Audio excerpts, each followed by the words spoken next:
In a galaxy where dragons are feared as destroyers of worlds and humans are dismissed as weak newcomers, what happens when an abandoned dragon hatchling meets an engineer who sees potential instead of threat? When Zara, a young dragon cast out by her own kind for being defective, encounters Marcus Chen, a human engineer working alone on a forgotten space station, neither expects their meeting to challenge everything their species believe about each other. This is the story of how the galaxy's most unlikely friendship became its greatest hope, and how sometimes, the ones nobody wants become the heroes everyone needs.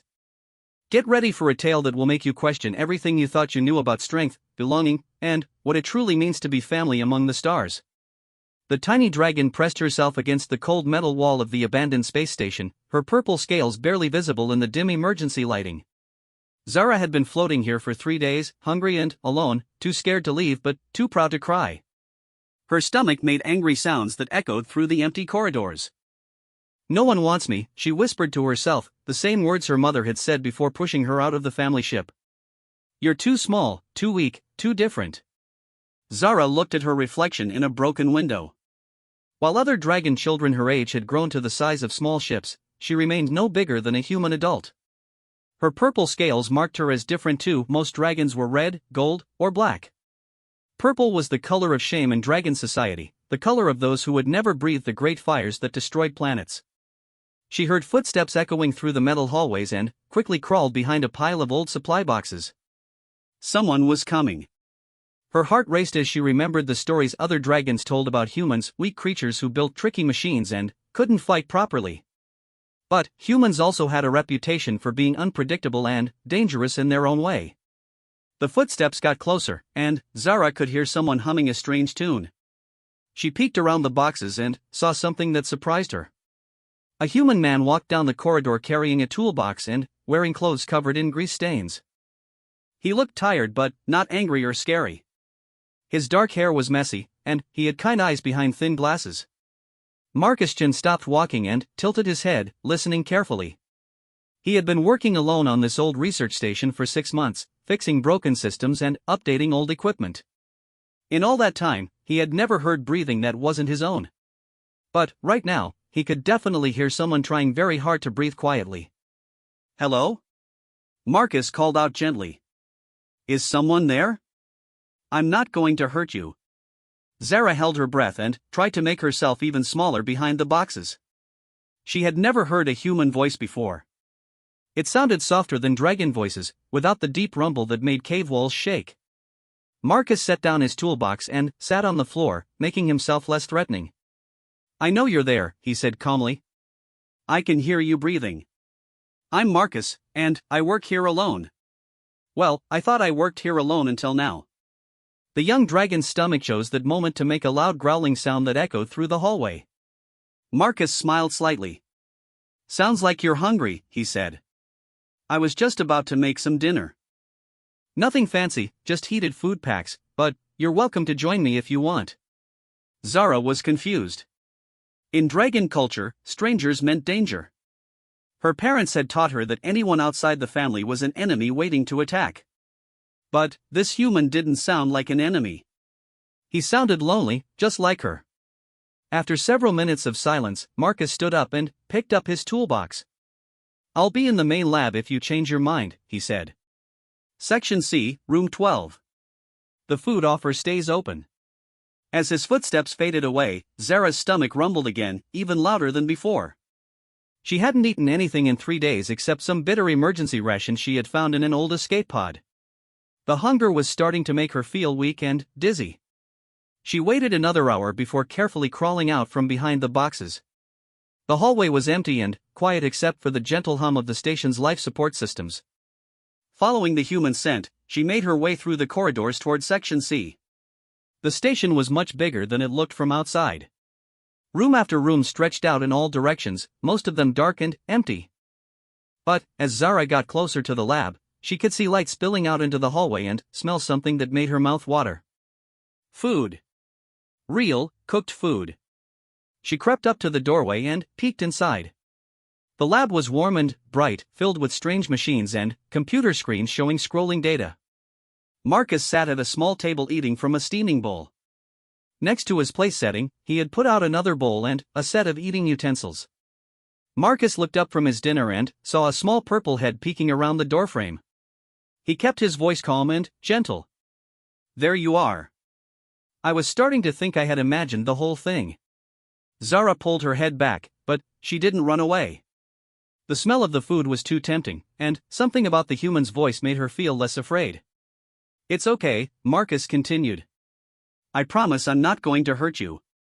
I'm curious about who you are and how you got here, but mostly I'm just glad to have some company for dinner. Very slowly, Zara stepped into the doorway. Marcus got his first good look at her and tried not to show his surprise. He had seen pictures of dragons before, massive, terrifying creatures that could destroy entire cities with their fire breath. But this dragon was small and young, probably no bigger than Marcus himself. Her purple scales caught the light beautifully, and her large golden eyes were filled with fear and hope in equal measure. You're a dragon, Marcus said quietly. It wasn't a question. Zara nodded nervously, ready to run if the human showed any sign of fear or anger. But Marcus just smiled. Well, that explains why you were hiding, he said. I imagine most people don't react very well to meeting a dragon, even a young one like you. Please, come sit down. You look like you haven't eaten in days. Zara hesitated at the edge of the room. You're not afraid of me? Marcus considered this seriously. Should I be? You don't look very scary to me. You look hungry and tired and maybe a little lonely. Those are feelings I understand. The young dragon took a tentative step into the room. Other humans fear dragons. We destroy their cities and take their planets. Some dragons do those things, Marcus agreed. Just like some humans do terrible things too. But I've learned that judging someone based on what others of their species have done is usually a mistake. I'd rather judge you based on your own actions. Zara moved closer to the table, drawn by the wonderful smell of the food and the unexpected kindness in the human's voice. What if I'm dangerous? What if I hurt you? Marcus looked at her thin frame and exhausted posture. Right now, the only thing you look dangerous to is that bowl of soup. When's the last time you ate? 3 days ago, Zara admitted, her voice barely above a whisper. Then, sit down before you fall down, Marcus said firmly but kindly. We can talk about everything else after you get some food in you. Zara climbed into the chair across from Marcus, her claws making small clicking sounds on the metal floor. The bowl in front of her was filled with a thick, rich-smelling soup with chunks of vegetables and protein. She had never seen human food before, but it smelled better than anything she had eaten in her short life. Go ahead, Marcus encouraged. It's a mushroom and protein soup. I make it from the station's hydroponics garden and food processors. Nothing fancy, but it's filling. Zara picked up the spoon with careful claws and took a small sip. The soup was warm and savory and absolutely delicious. Before she knew it, she was eating quickly, trying not to make too much noise but unable to slow down. The hunger that had been gnawing at her for days finally began to fade. Marcus ate his own dinner quietly, giving the young dragon space to satisfy her hunger. He watched her careful movements and nervous glances, recognizing the behavior of someone who had been hurt and was expecting to be hurt again. When Zara finally finished the soup, Marcus refilled her bowl without being asked. She looked up at him with surprise and gratitude. Thank you, she said softly. I didn't expect. I mean, humans and dragons don't usually try to kill each other on sight? Marcus finished. Yeah, I know the reputation our species have with each other. But I've always thought that most conflicts come from fear and misunderstanding rather than real differences. Zara tilted her head, considering this. You're not like the humans in the stories dragons tell. And you're not like the dragons in the stories humans tell, Marcus replied. What's your name? Zara, she said, then added quietly, though my family said I wasn't worthy of a dragon name. Marcus felt a flash of anger at whoever had made this young creature feel unwanted, but he kept his voice gentle. Zara is a beautiful name. What does it mean? Blooming flower, Zara said, looking down at her empty bowl. My mother said it was a weak name for a weak dragon. Your mother was wrong, Marcus said firmly. Flowers are some of the strongest things in nature.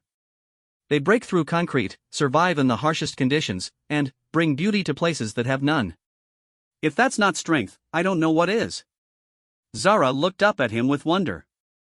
No one had ever said anything like that to her before.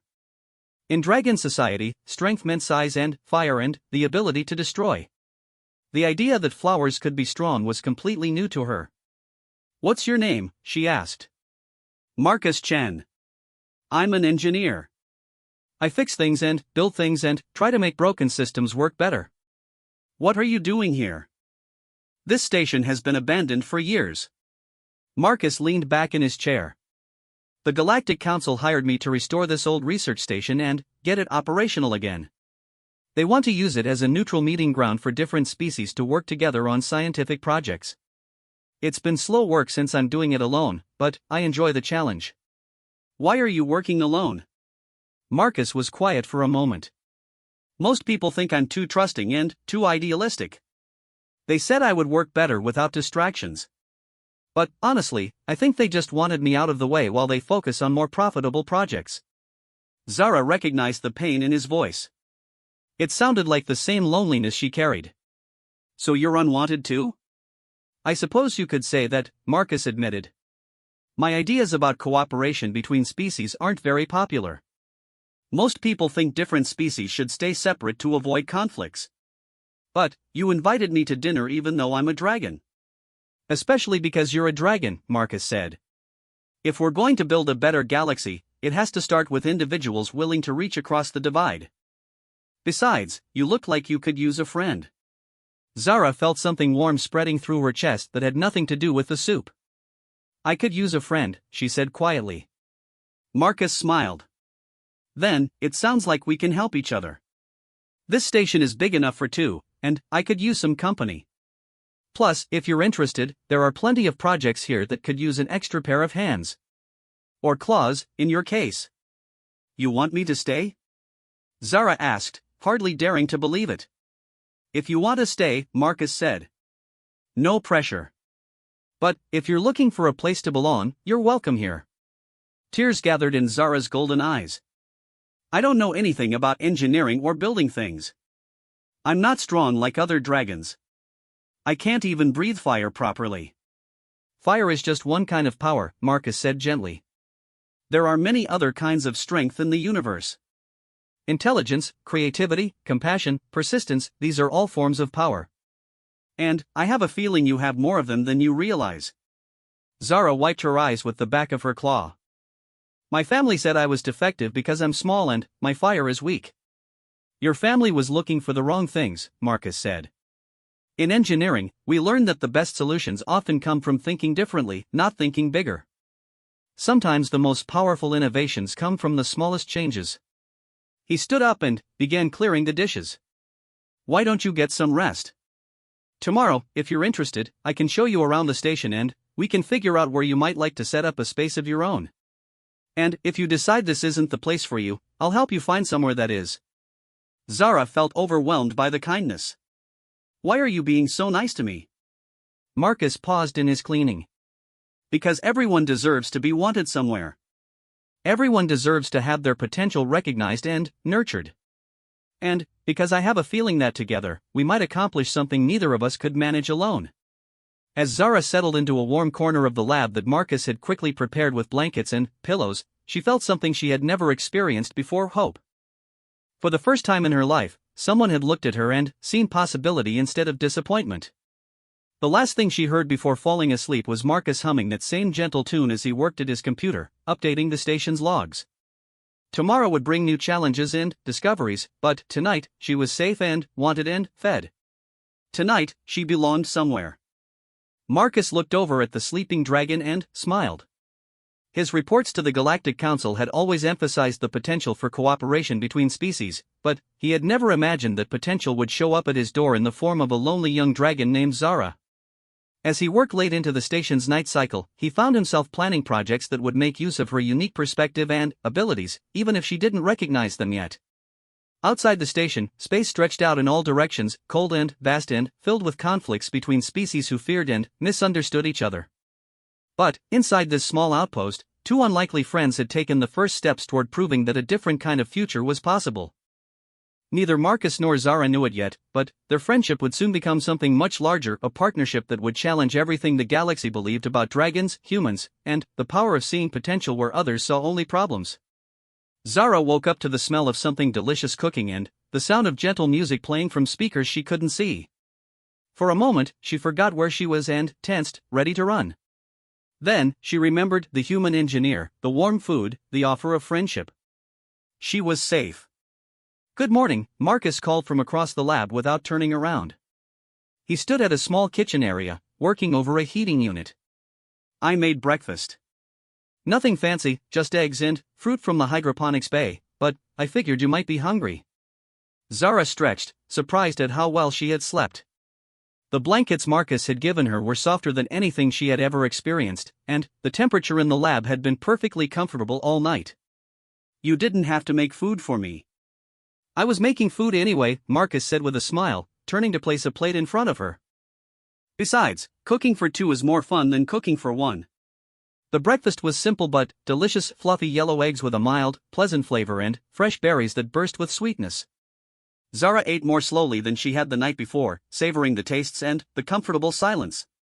"Marcus," she said after a while, "what did you mean last night when you said there were projects here I could help with? I don't know anything about human technology." Marcus finished his own breakfast and pulled up a holographic display showing the station's schematics.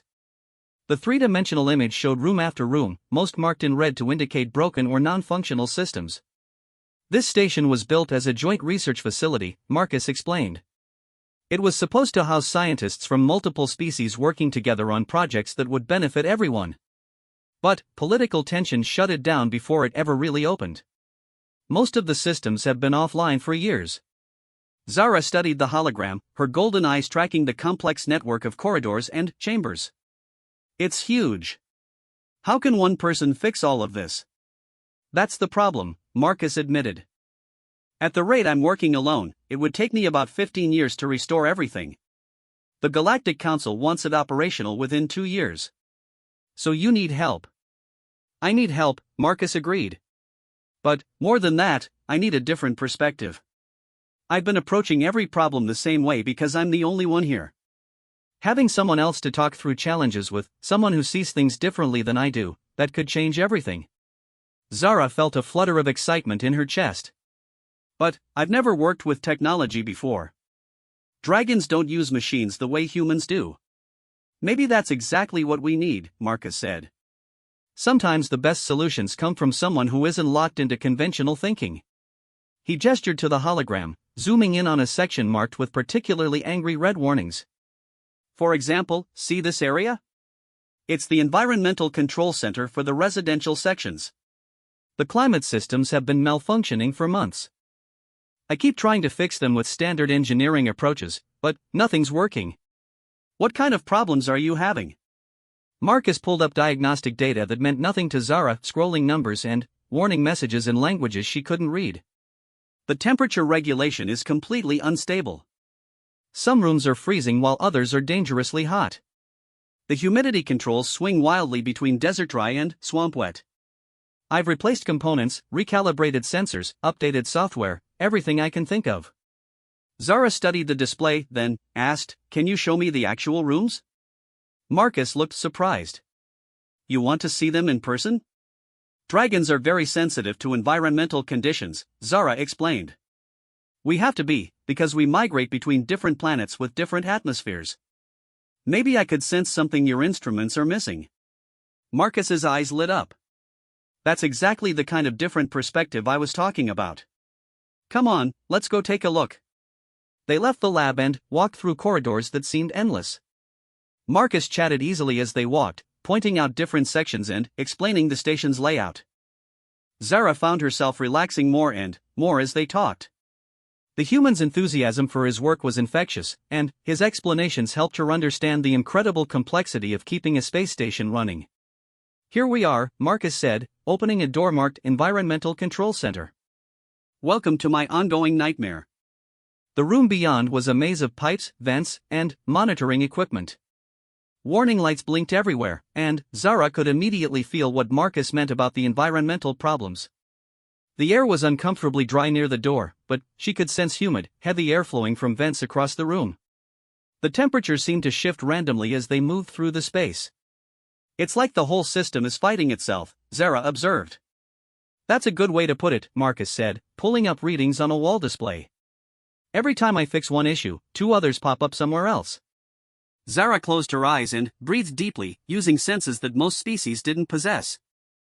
Dragons needed to analyze atmospheric conditions quickly when arriving at new planets, and millions of years of evolution had given them incredibly sophisticated environmental awareness.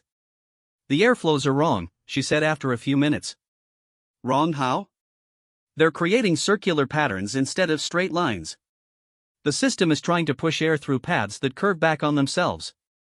It's like trying to fill a bucket with a hole in the bottom.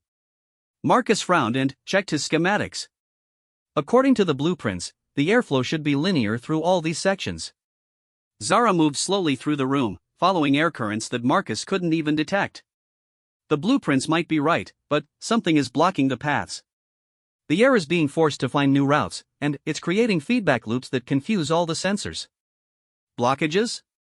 Marcus pulled up maintenance records. I've checked all the major ducts and vents. Everything looked clear. Not blockages you can see, Zara said, continuing to trace the invisible air patterns. Something smaller. Like. She paused, concentrating hard. Like the system was designed for a different atmospheric density than what you're using. Marcus stared at her. Different atmospheric density. Of course. He rushed to his portable computer and began pulling up historical data. This station was built to house multiple species.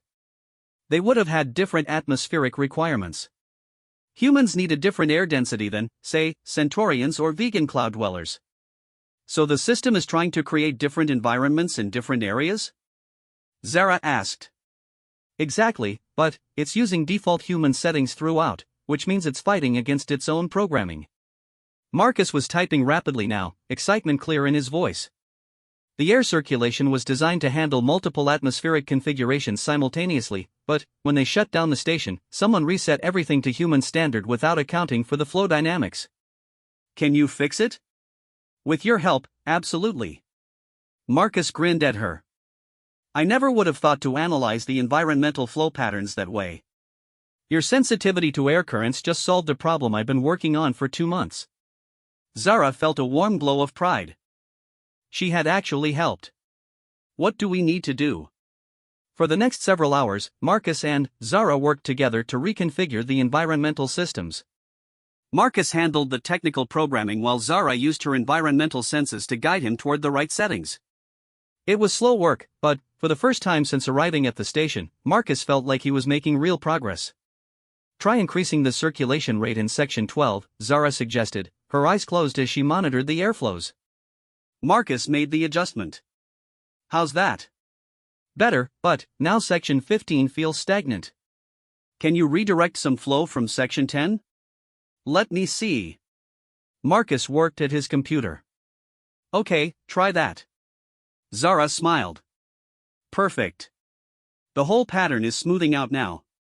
By the end of the day, they had successfully stabilized the environmental controls for an entire residential wing. The temperature was steady, the humidity was comfortable, and the air flowed in clean, efficient patterns. I can't believe we did that in one day, Marcus said, checking and double-checking the readings. Zara, you have a gift for this kind of work. I just did what felt natural, Zara said, but she couldn't hide how pleased she was with their success. That's what makes it so valuable, Marcus said. The best engineering solutions often come from intuition backed up by knowledge. You have incredible intuition for environmental systems, and I can teach you the technical knowledge to support it.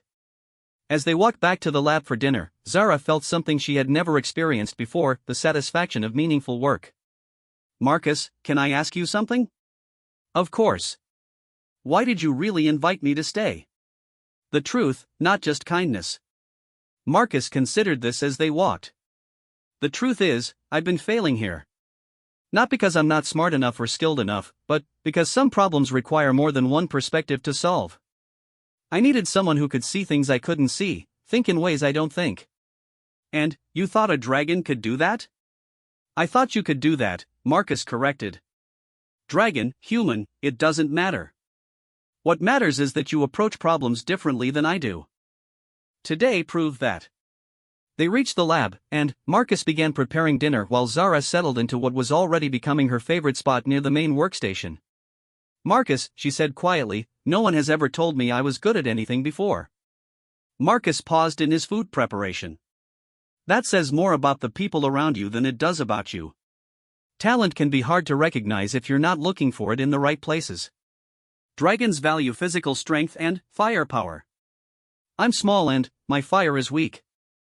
They saw that as proof I was worthless. Your fire might be weak by dragon standards, but your mind is incredibly sharp, Marcus said. Today you analyzed complex atmospheric dynamics that my instruments couldn't detect. That's not a small talent. But what if I fail? What if I mess up and break something important? Marcus smiled and brought over 2 plates of food. Zara, I've been working alone for months and making slow progress. Even if we fail sometimes, we'll fail faster and learn more than I could learn by myself. And I don't think you're going to fail. How can you be so sure? Because you care. You ask good questions, you pay attention, and you're willing to try new things. Those are the qualities that make someone successful at anything. As they ate dinner, Marcus showed Zara more schematics and explained some of the other projects they could work on together. Her enthusiasm grew as she began to understand the scope of what they were trying to accomplish. This is incredible, she said, studying plans for a multi-species laboratory. You're really trying to create a place where different species can work together. That's the dream, Marcus said. A place where the best minds from across the galaxy can collaborate instead of compete. Where differences in biology and culture become strengths instead of sources of conflict. Do you think it will work? After today, I'm more optimistic than I've been in a long time, Marcus said. We proved that a human and a dragon can work together to solve problems neither could solve alone. If we can do it, maybe others can too. Zara looked around the lab, imagining it filled with scientists from different worlds, all working together toward common goals. I'd like to help make that happen. Then, we'll make it happen together, Marcus said.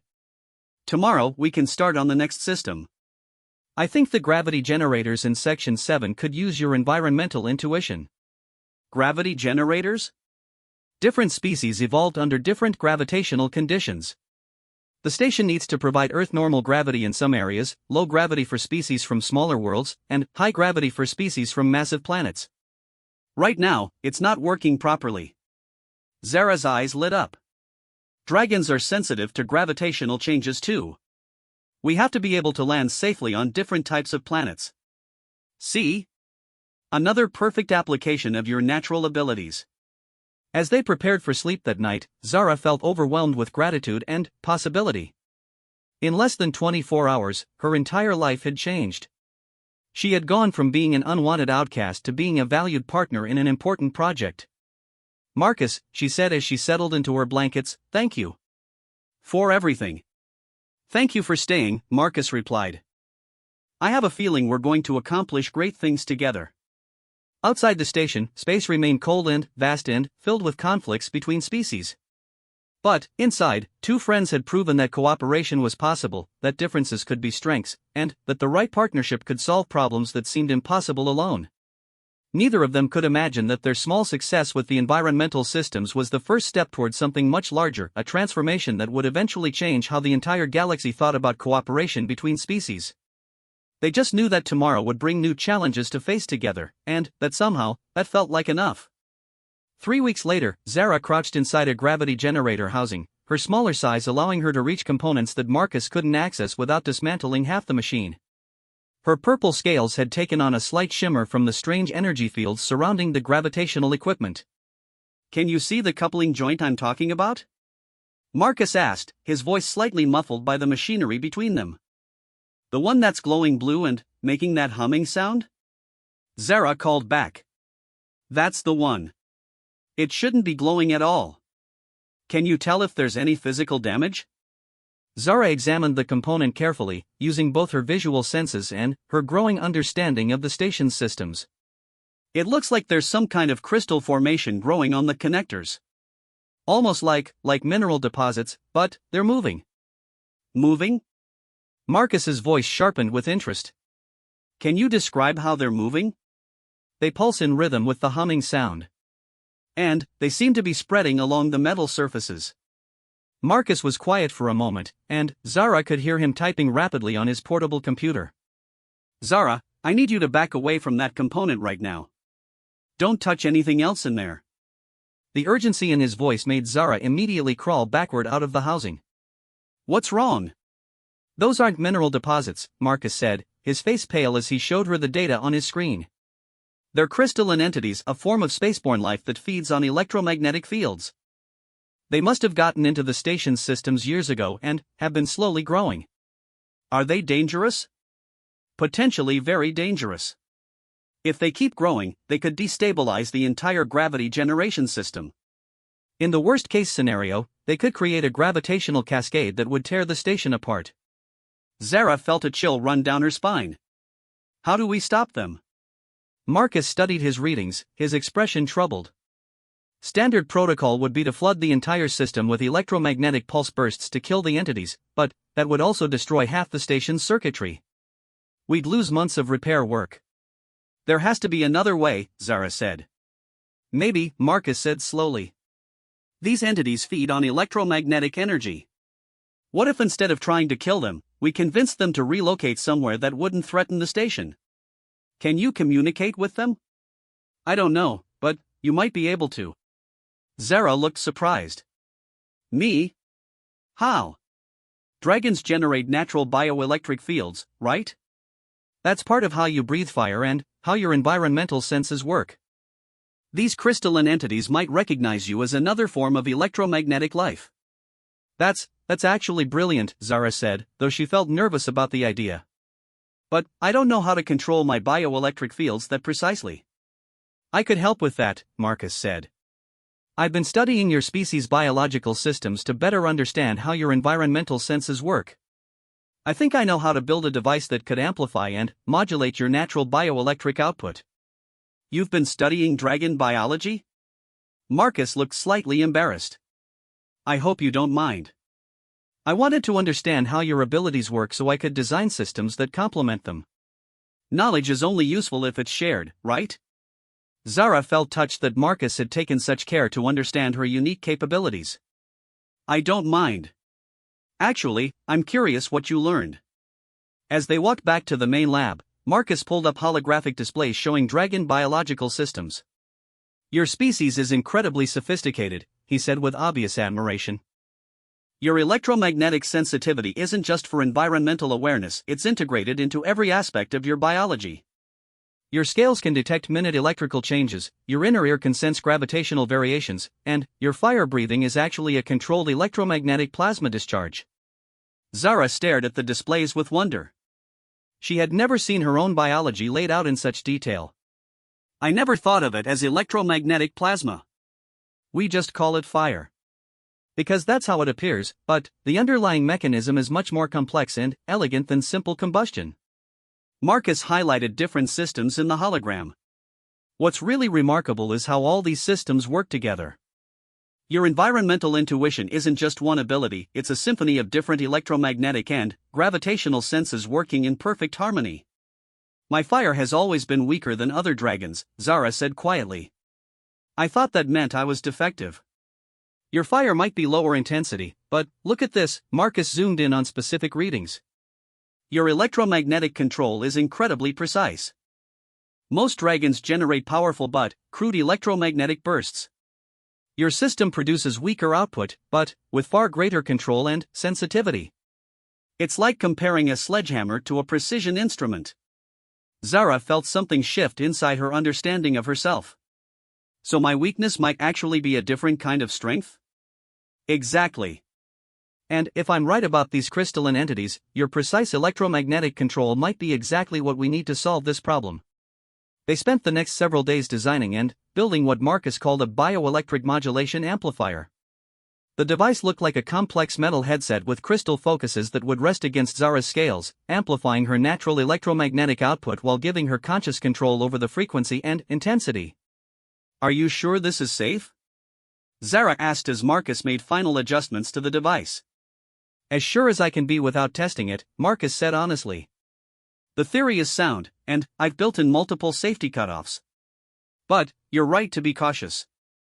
We're essentially creating a new form of interspecies communication. What if the entities don't want to communicate? What if they're hostile? Then, we'll try the electromagnetic pulse option and rebuild the damaged systems, Marcus said. But I have a feeling that most conflicts come from misunderstanding rather than genuine hostility. These entities probably don't even realize they're threatening the station. The next morning, they returned to the gravity generator housing. Marcus had set up monitoring equipment to track both the crystalline entities and Zara's bioelectric output during the attempt at communication. Remember, Marcus said as Zara put on the amplifier device, start with very low-level contact. Just try to get their attention. Don't overwhelm them or yourself. Zara nodded, feeling the strange tingling sensation as the amplifier connected with her natural bioelectric field. She could suddenly sense electromagnetic activity all around her in ways she had never experienced before. The station's power systems glowed in her mind like a vast network of flowing energy. I can feel them, she whispered. They're curious. And hungry. Can you communicate with them? Zara focused carefully, trying to project simple concepts through her electromagnetic field. Friendship. Safety. Alternative food source. The crystalline entities responded immediately, their pulsing patterns changing in what seemed like excited recognition. They're trying to talk back, Zara said with wonder. They're not hostile at all. They're just lost and hungry. Can you find out where they came from? Zara deepened her connection, letting the entities share their story through electromagnetic patterns that her enhanced biology could interpret. Images and concepts flowed through her mind, vast space between stars, drifting for centuries, finding this station and its rich electromagnetic fields, settling into feed without understanding they were causing problems. They've been traveling through space for hundreds of years, Zara explained to Marcus. They found the station by accident and thought it was unoccupied. They don't understand that their feeding is damaging the systems. Can you explain the situation to them? Zara carefully projected concepts of cooperation, mutual benefit, and alternative arrangements. The entity's response was immediate and positive. They had no wish to cause harm and were eager to find a solution that would benefit everyone. They're willing to relocate, Zara said, but they need an alternative energy source. They can't survive without electromagnetic fields to feed on. Marcus's mind raced through possibilities. What about the station's old communication array? It generates significant electromagnetic output, but it's not critical to life support systems. We could boost its output and create a dedicated feeding area for them. Zara shared this proposal with the entities, and their excitement was palpable. The idea of having their own designated feeding area, with abundant energy and no risk of accidentally harming other beings, appealed to them greatly. Over the next several hours, Zara served as translator while Marcus and the crystalline entities worked out the details of their arrangement. The entities would relocate to the communication array section, where Marcus would modify the systems to provide them with steady electromagnetic nourishment. In exchange, they would help monitor the station's communication systems and alert the inhabitants to any incoming messages or potential problems. This is incredible, Marcus said as they watched the crystalline entities gracefully migrate through the station's conduits toward their new home. We didn't just solve the problem, we gained new allies. They're really quite intelligent, Zara said, removing the bioelectric amplifier. They have complex social structures and they've accumulated knowledge from centuries of space travel. They might be incredibly valuable partners for scientific research. Marcus looked at her with admiration. A few weeks ago, you told me you didn't know anything about engineering or technology. Now you're negotiating interspecies cooperation agreements with electromagnetic life forms. Zara felt a flush of pride, but also amazement at how much her life had changed. I never thought I could do anything like this. That's because you were measuring yourself against the wrong standards, Marcus said. Your family wanted you to be a traditional dragon, big, physically powerful, breathing enormous fires. But the galaxy needs all kinds of strength, and your particular talents are incredibly rare and valuable. As they worked to finish setting up the modified communication array, Zara reflected on how different her life had become.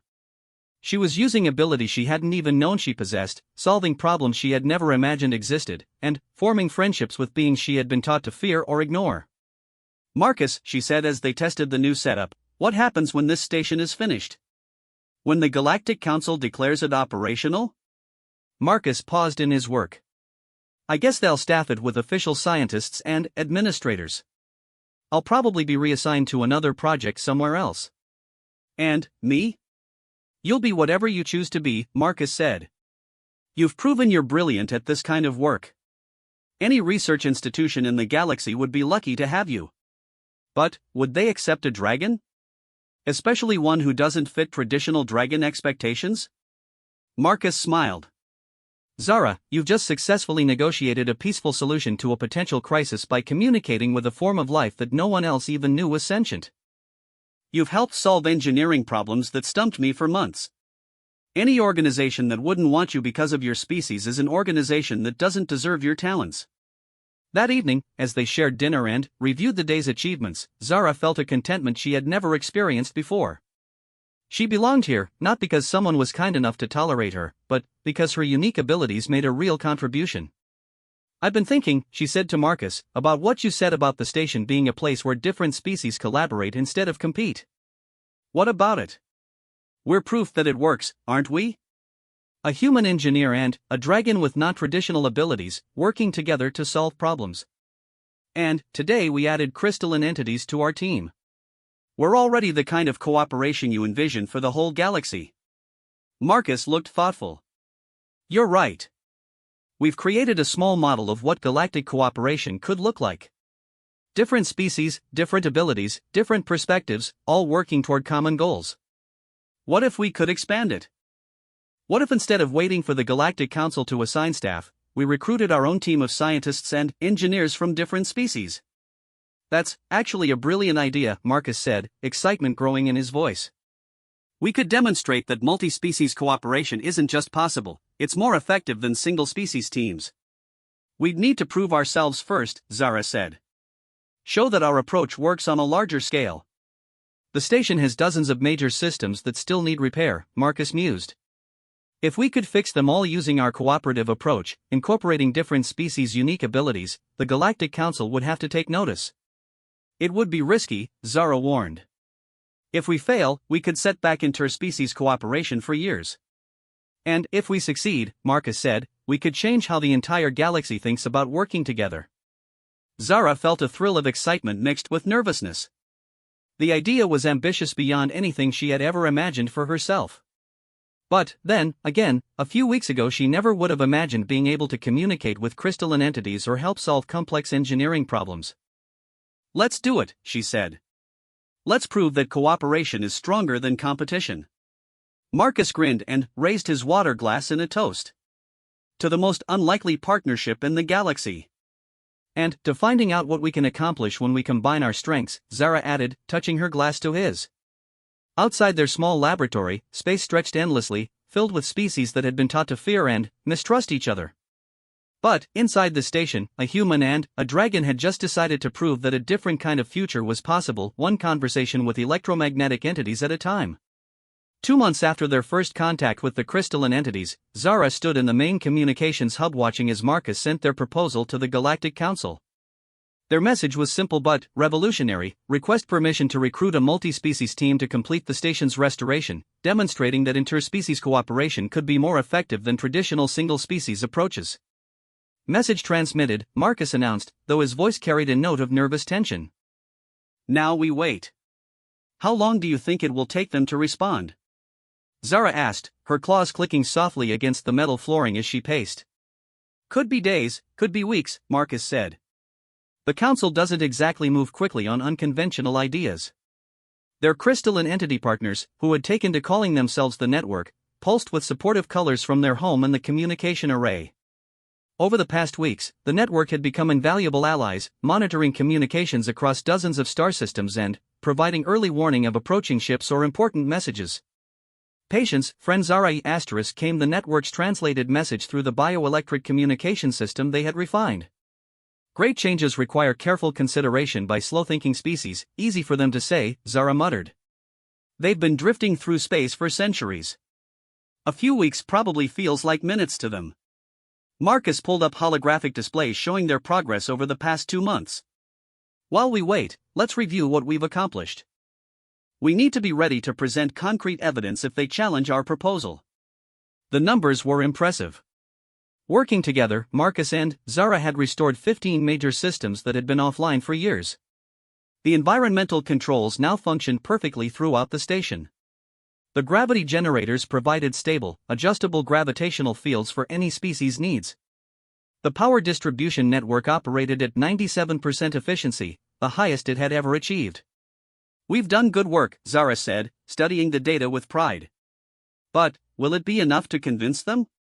"It has to be," Marcus said. "We've proven that cooperation works on a small scale. Now we need the chance to prove it on a larger scale." A soft chime indicated an incoming priority message. Both Marcus and Zara froze, knowing this could be the Council's response to their proposal. Marcus activated the communication system, and a holographic figure appeared, Counselor Thane, a stern-looking humanoid from the Centauri system who served as the Council's chief administrator for scientific projects. "Engineer Chen," Counselor Thane said without preamble, "the Council has reviewed your unusual request regarding the research station project." "Yes, sir," Marcus replied formally. "Your technical reports show remarkable progress. The restoration timeline has accelerated significantly, and system efficiency ratings exceed original specifications. The Council is impressed." Zara felt a flutter of hope, but Counselor Thane's expression remained neutral. However, the Counselor continued, "Your proposal to recruit a multi-species team raises significant concerns. Interspecies cooperation on scientific projects has a poor historical success rate. Most attempts have ended in conflict, miscommunication, or project failure. With respect, sir," Marcus said carefully, "most previous attempts have forced different species to work within frameworks designed for a single species. Our approach is to design cooperation from the beginning, incorporating each species' unique abilities as strengths rather than obstacles." "And what evidence do you have that this approach works?" Marcus glanced at Zara, who nodded encouragingly. "Sir, I'd like to introduce my partner in this project. This is Zara, a dragon engineer who has been instrumental in our success." The Councilor's expression shifted to one of surprise as Zara stepped into view of the communication system. "A dragon?" "Engineer Chen, dragons are not known for their technological aptitude." "That's exactly the kind of assumption we're trying to change," Zara said, speaking directly to the Councilor for the first time. "My species has abilities that complement human technology in ways no one expected. Together, Marcus and I have accomplished more in 2 months than either of us could have managed alone in a year." "Explain." For the next 30 minutes, Marcus and Zara took turns describing their collaboration. They showed how Zara's environmental sensitivity had solved atmospheric control problems that had stumped standard engineering approaches. They demonstrated the bioelectric communication system that had allowed peaceful integration of the crystalline entities. They presented efficiency data that spoke to the power of combining different perspectives and abilities. Counselor Thane listened without interrupting, his expression unreadable. When they finished their presentation, he was quiet for several long moments. "Your results are impressive," he finally admitted. "But success with one partnership does not guarantee success with a larger team. What if the species you recruit cannot work together as harmoniously as you two have?" "That's a valid concern," Marcus said. "But we're not proposing to throw together random species and hope for the best. We want to carefully select team members based on how their abilities complement each other and the specific challenges we're facing. And we're prepared to take responsibility for the project's success or failure," Zara added. "If our approach doesn't work, we'll accept the consequences." The Counselors studied them both carefully. "What specific species are you considering?" Marcus pulled up a list they had spent weeks preparing. "We've identified candidates from 6 species whose abilities would address the station's remaining challenges. Aquarian engineers for the water recycling systems, vegan technicians for the botanical laboratories, crystalline entities for communications, Terran humans for general engineering, dragons for environmental integration, and robotic intelligences for computational challenges." "Robotic intelligences?" The Counselor looked skeptical. "The Council has strict limitations on artificial intelligence involvement in sensitive projects." "Not artificial intelligence," Zara corrected. "The Mechanis are a species of naturally evolved robotic beings. They're fully biological, just with metal-based biology instead of carbon-based. Their computational abilities are natural talents, not programmed functions. Counselor Thane made notes on a device outside their view. I will present your proposal to the full council. However, I must warn you, there are many members who believe interspecies cooperation is too risky for important projects. We understand the risks, Marcus said. But, we also understand the potential benefits. If we're right, this could change how the galaxy approaches scientific collaboration. And, if you're wrong? Then, we'll have learned something valuable about what doesn't work, Zara said. But, we don't think we're wrong. After the counselor ended the communication, Marcus and Zara sat in thoughtful silence. The network pulsed with curious colors, sensing their mixed emotions. Uncertainty clouds your electromagnetic patterns, came the network's translated message. Do the council entities fear cooperation? Many species fear cooperation because they've been hurt by conflict in the past, Zara explained. They think staying separate is safer than risking disappointment or betrayal. Isolation is safety illusion, the network responded. Growth requires connection. Fear of connection prevents growth, Marcus smiled at the crystalline entity's perspective. They're right, you know. The galaxy has been stagnating because species are afraid to truly collaborate. Everyone stays in their own systems, working on their own projects, never sharing the benefits of their unique abilities. Do you think the council will approve our proposal? Zara asked. Honestly? I'm not sure. But, I think we've given them a lot to consider. Our success speaks for itself. 3 days later, the council's response arrived in the form of a much longer communication session involving multiple counselors from different species.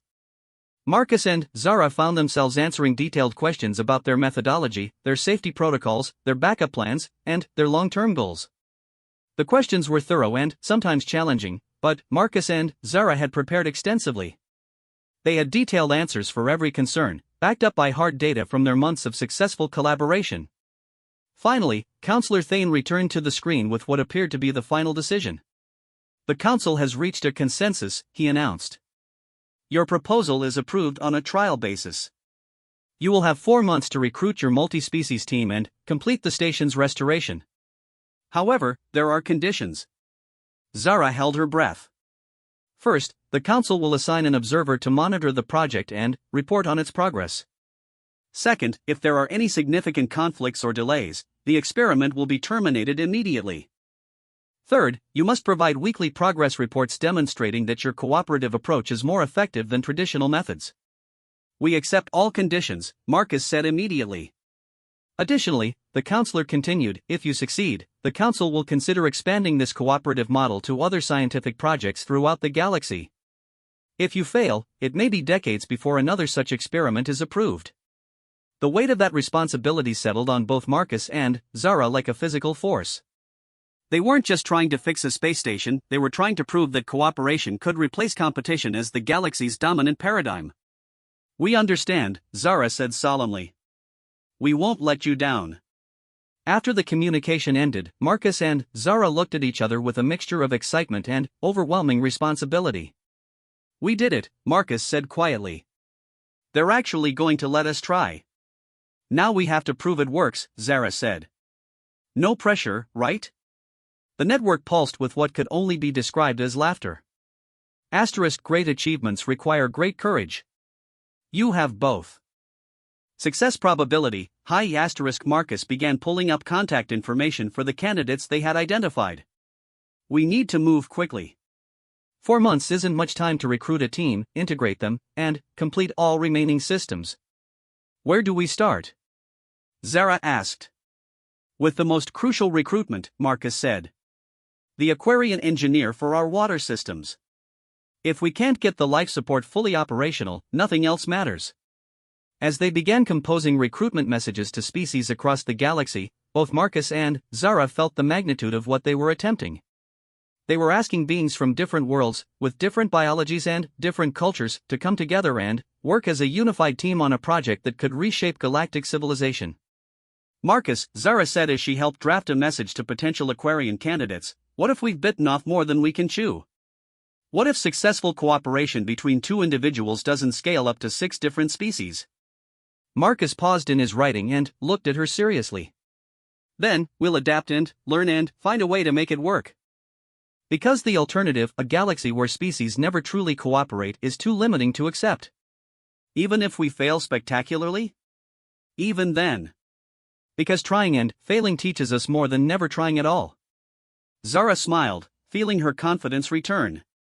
In that case, let's send these messages and see who's brave enough to join the most ambitious cooperation experiment in galactic history. As their recruitment messages transmitted across space to dozens of different worlds, Marcus and Zara began preparing the station for its transformation into a truly multi-species environment. They had 4 months to change the galaxy's understanding of what cooperation could accomplish. Outside their station, space stretched endlessly, filled with species that had been separate for millennia. But, inside, two friends were about to prove that the barriers between species were not as insurmountable as everyone believed. 6 weeks later, Zara stood in the station's main assembly hall watching the most diverse gathering of beings she had ever seen. Representatives from 6 different species worked side by side, their various forms of communication creating a symphony of voices, electronic signals, and bioelectric patterns that would have seemed impossible just months before. Near the water recycling systems, Kethmar, an Aquarian engineer, flowed gracefully through partially flooded maintenance tunnels that would have been inaccessible to any land-based species. Her liquid form allowed her to detect blockages and inefficiencies that no instrument could identify. The filtration matrices are 93% optimal, Kethmar reported, her voice bubbling through the translation device that converted her sonic patterns into galactic standard. But, there's a harmonic resonance in Sector 7 that suggests crystalline buildup. I can investigate that, offered Tecton 5, one of the Makani's team members. The robotic being's metal body gleamed as he interfaced directly with the station's computational systems, his biological circuitry processing data streams faster than any organic mind could follow. In the botanical laboratories, Sylphina Morning worked with graceful efficiency, her plant-based biology allowing her to understand the needs of the hydroponic systems in ways that amazed everyone else. The vegan scientist could literally communicate with the plants, optimizing their growth conditions through biochemical signals. The vegetable proteins are ready for harvest, Sylphine announced, her voice like wine through leaves. The mineral content is optimal for Aquarian dietary needs, and the oxygen output will support 3 additional team members. Marcus coordinated the various teams from a central workstation, his screens displaying data feeds from every part of the station. The complexity of managing 6 different species with 6 different communication methods should have been overwhelming, but somehow it all worked together like a perfectly designed machine. Zara, can you check the atmospheric balance in Section 12? Marcus called out. Tecton's readings show some fluctuations. Zara moved through the station with easy familiarity, her environmental senses now enhanced by months of practice and the bioelectric amplifier Marcus had refined. She could feel the air currents, temperature gradients, and electromagnetic fields as clearly as she could see the walls around her. The fluctuations are caused by the interaction between Sylphine's botanical work and the Aquarian humidity requirements, she reported. It's not a problem, the systems are actually adapting to optimize conditions for both species simultaneously. Fascinating, commented Dr. Yrick Skan, the council observer who had been assigned to monitor their progress. The tall, gray-skinned Centauri had arrived skeptical and critical, but, over the past weeks, his reports to the council had grown increasingly positive. The station is essentially learning to accommodate multiple species automatically. That's the beauty of cooperative design, Marcus explained. Instead of forcing different species to adapt to human standard environments, we're creating spaces that actively respond to everyone's needs. The network pulsed with satisfied colors from their communication hub, where they had become the invisible backbone of the entire operation. Their ability to monitor all electromagnetic activity on the station meant they could anticipate problems before they occurred and coordinate between teams whose members were working in different sections. Project success probability, 97% * came the network's translated assessment. Cooperation efficiency exceeds all previous calculations, Dr. Yrikskan made notes on his portable device. I must admit, your results are unprecedented. In 6 weeks, you've achieved more progress than most single-species teams accomplish in 6 months. It's not about working faster, Zara explained. It's about working smarter.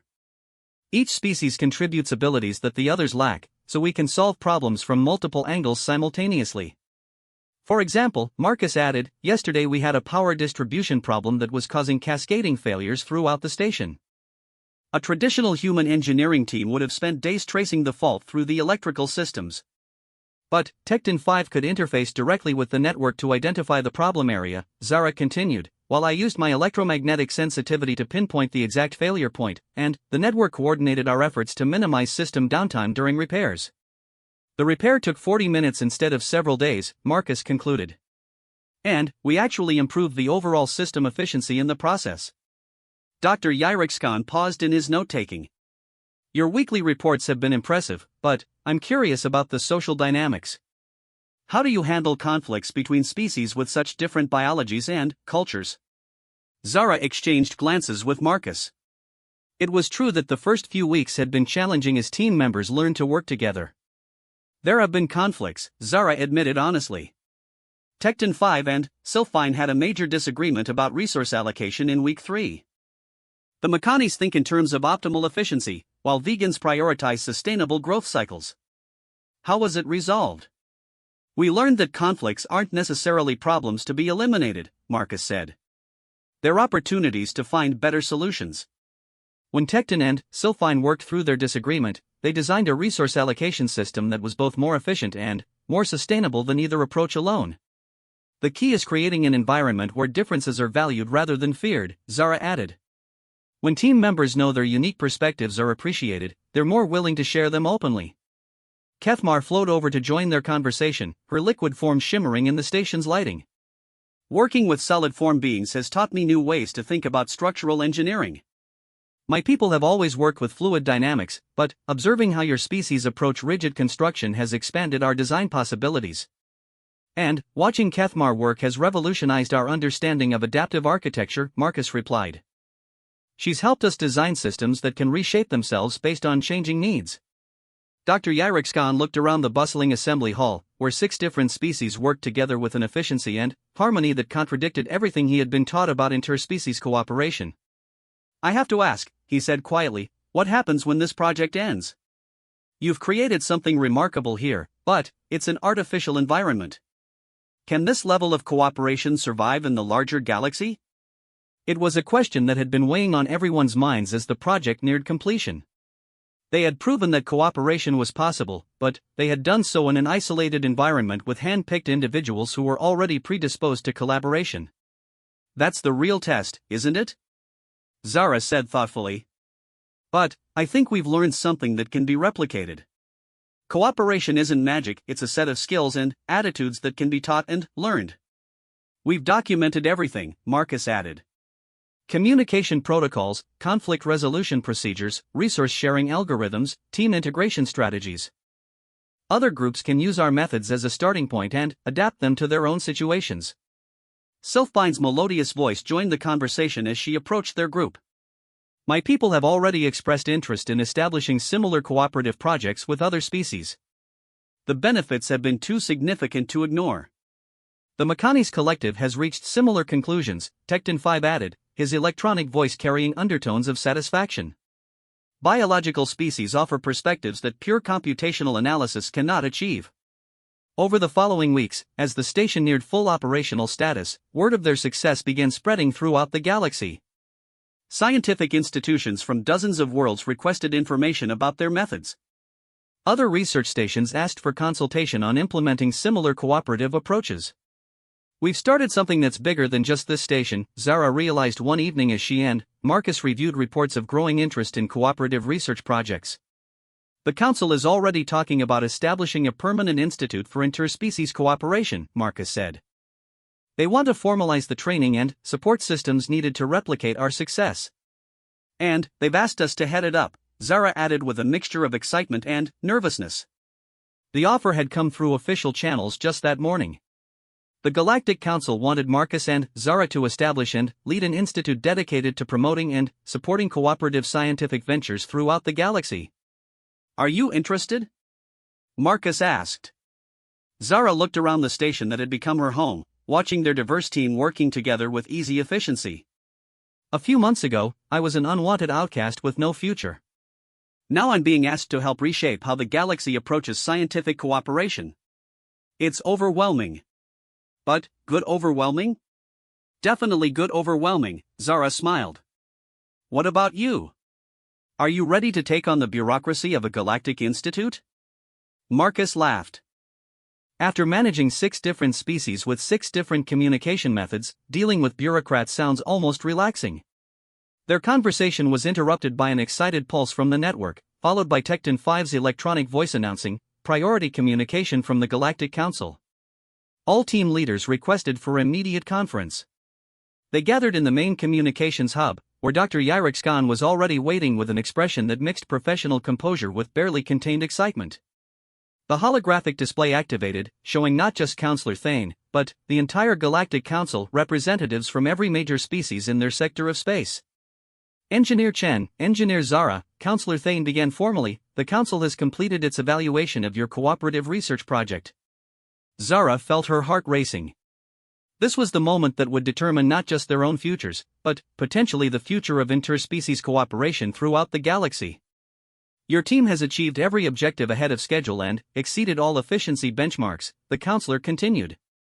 "More importantly, you have demonstrated that meaningful cooperation between diverse species is not only possible, but significantly more effective than traditional single-species approaches." Relief and pride flooded through Zara as murmurs of approval echoed from the assembled counselors. Based on these results, Counselor Thane announced, "The Council hereby establishes the Galactic Institute for Cooperative Research, with Engineer Marcus Chen and Engineer Zara serving as co-directors. The Institute's mission will be to promote, support, and expand interspecies cooperation throughout our galactic sector." The communications hub erupted in celebration as team members expressed their joy in their various forms of communication. The network pulsed with brilliant colors, Sylphine's voice rose in a melodious song of triumph, Tecton 5's circuits hummed with harmonic frequencies, and Kethmar's liquid form shimmered with excited patterns. Additionally, the counselor continued, "This research station will serve as the Institute's headquarters and primary training facility.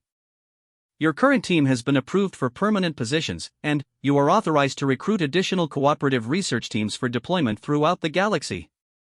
After the official communications ended and the celebration began to wind down, Zara found herself standing alone in the observation deck, looking out at the stars. Marcus joined her, and they stood together in comfortable silence. "Remember when you first found me hiding behind those supply boxes?" Zara asked quietly. "How could I forget? You were the loneliest-looking dragon I'd ever seen.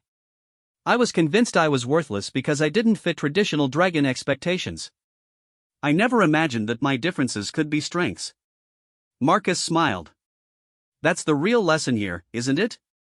The galaxy is full of beings who don't fit traditional expectations, who are told they're defective or worthless because they're different. But those differences are exactly what we need to solve the challenges we're facing." "So what do we do now?" Zara asked. "How do we take what we've learned here and spread it across an entire galaxy?" "One friendship at a time," Marcus said.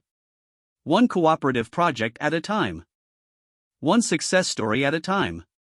We show beings across the galaxy that they don't have to be what others expect them to be, they can be what they choose to become when they find the right partners." Zara nodded, feeling the weight and excitement of the future ahead of them. "No one wanted me before I met you. Now we're going to help create a galaxy where everyone has a place to belong. A galaxy where differences are celebrated instead of feared," Marcus agreed. "Where cooperation replaces competition as the driving force for progress." As they watched ships beginning to arrive at their station, delegations from worlds that wanted to learn about cooperative research, scientists eager to join multi-species teams, and young beings looking for places where their unique talents would be valued, Zara reflected on the incredible journey that had brought her to this moment. She had started as an abandoned dragon hatchling with no place in the universe. Now she was co-director of an institute that could reshape galactic civilization. The transformation seemed impossible, but it had happened one small step at a time, one act of cooperation at a time, one friendship at a time. Outside the station, space stretched endlessly, no longer cold and empty but filled with infinite possibilities for beings willing to reach across the divide between species. Inside the station, the galaxy's most unlikely partnership had become its greatest hope, proving that when someone finally wants you, you can become more than you ever dreamed possible. The young dragon who had once whispered, "No one wants me," now stood ready to help build a galaxy where everyone would be wanted, valued, and empowered to contribute their unique gifts to the great cooperative adventure of existence among the stars.